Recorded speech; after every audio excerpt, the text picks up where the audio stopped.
Brought to you by Biz Analyst by Khata Book.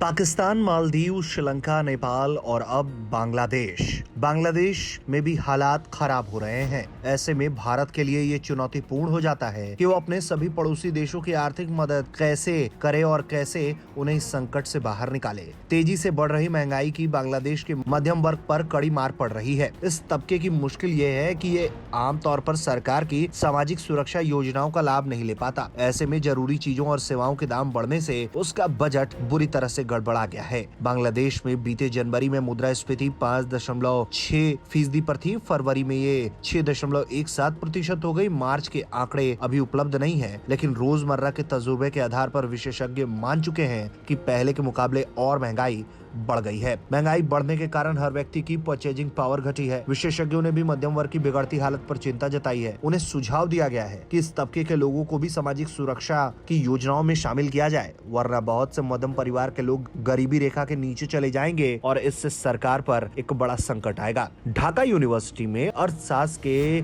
Professor बजलुल हक खांडेकर के मुताबिक बांग्लादेश की 70% आबादी के पास मौजूदा स्थिति को झेलने की वित्तीय क्षमता है ही नहीं। आबादी का इतना बड़ा हिस्सा सरकार की सामाजिक सुरक्षा योजनाओं के दायरे में नहीं है। आबादी के इस हिस्से को खुले बाजार में जरूरी चीजों की बिक्री की योजनाएं चलाने से कोई फायदा नहीं होगा। हुसैन जल्लूर का कहना है कि सरकार को सबसे पहले जरूरतमंद लोगों के बारे में विश्वसनीय आंकड़े इकट्ठे करने चाहिए। उसके बाद उसे सामाजिक सुरक्षाओं की योजनाओं में फिर से लागू करना चाहिए। उन्होंने कहा कि पिछले साल सरकार ने 50 लाख परिवारों को 2,500 टका देने की घोषणा की थी, लेकिन अंत में ये रकम सिर्फ 34 लाख परिवारों तक पहुंच पाई। इसके बीच आरोप लगे कि लाभार्थियों की लिस्ट तैयार करने में भ्रष्टाचार भी हुआ।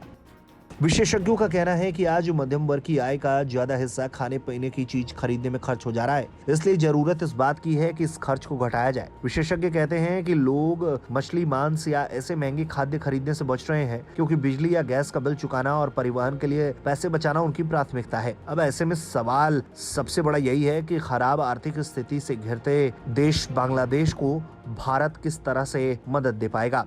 क्या भारत अपने पड़ोसी देश श्रीलंका के बाद नेपाल और अब बांग्लादेश उसकी आर्थिक मुसीबत को कम कैसे करेगा? ये तमाम देश चीन के चंगुल में बुरी तरह फंसते हुए नजर आ रहे हैं। ऐसे में इनके लिए खड़ा रहना भारत की सिर्फ जिम्मेदारी ही नहीं बल्कि रणनीतिक रूप से जरूरी भी है।